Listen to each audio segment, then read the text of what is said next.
It always begins without warning. A sharp word, a contemptuous glance, a small betrayal, almost too subtle to notice. You feel that first tremor, a tightening in the chest, a heat rising up your spine, a silent surge threatening to sweep you away. And then it appears, anger, hungry, restless, desperate for action. But a question arises. Who are you when everything around you begs for you to lose control? Are you the master of yourself, or just a leaf tossed about by the winds of circumstance? Marcus Aurelius, through the endless nights of his reign, feared not the enemy he could see, but the one that stirred within, his own fury.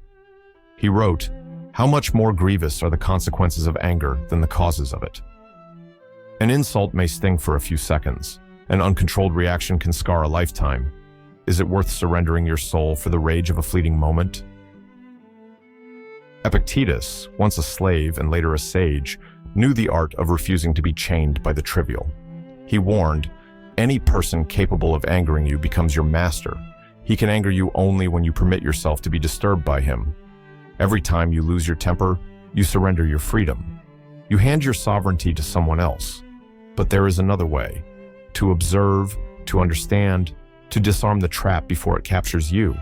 Not by clenching your fists, but by smiling quietly at the illusionist's trick.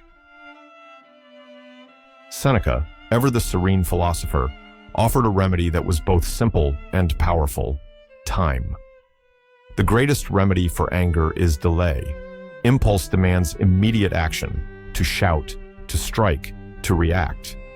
But if you can delay, a minute, an hour, a day, you will see its power evaporate like mist before the rising sun.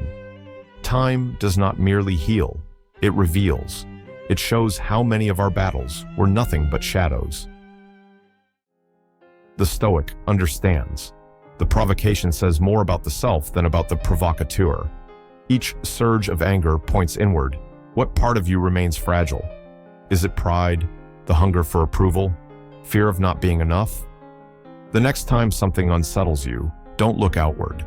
Look at the tremor within. There lies the real adversary. The world is filled with provocations, injustice, misunderstandings, disdain. To expect everything to be fair and orderly is to wish that fish should fly. True strength does not lie in fixing the world, but in fortifying your spirit. It does not mean accepting injustice as virtue. It means protecting your inner peace as one guards a sacred flame through a storm. To feel anger is not weakness. It is proof of life. The difference lies in what we do with it. Do we use it to destroy or to clarify? Every surge of anger is an opportunity to affirm your values calmly, to act without losing yourself, to build rather than demolish. The raw energy of rage, harnessed with wisdom, transforms into serene power. Not responding to insult with insult, not returning fire with fire, not clinging to the desperate need to have the last word. Sometimes, the greatest act of strength is silence, an inward smile, moving forward without looking back, not out of cowardice, but out of vision. The one who remains calm reveals their greatness. The one who no longer needs to defend their honor shows they have already conquered it.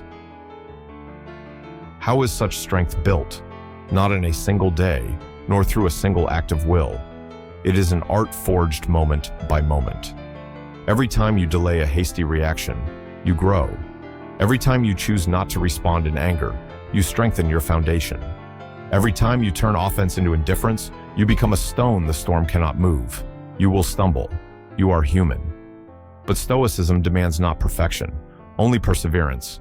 Every small triumph over anger is a silent victory in the construction of your soul. The world will not cease to provoke you. Fools, the unjust, and the arrogant will cross your path again and again. But it no longer matters, because you no longer fight to change the world. You fight to protect the inviolability of your inner kingdom. You will not act from a wounded ego, but from a serene soul. You will not react from offense, but from wisdom. You will be the master of yourself, untouchable, like the sage walking beneath the storm, soaked with life but never defeated. That is true freedom. That is the Stoic way.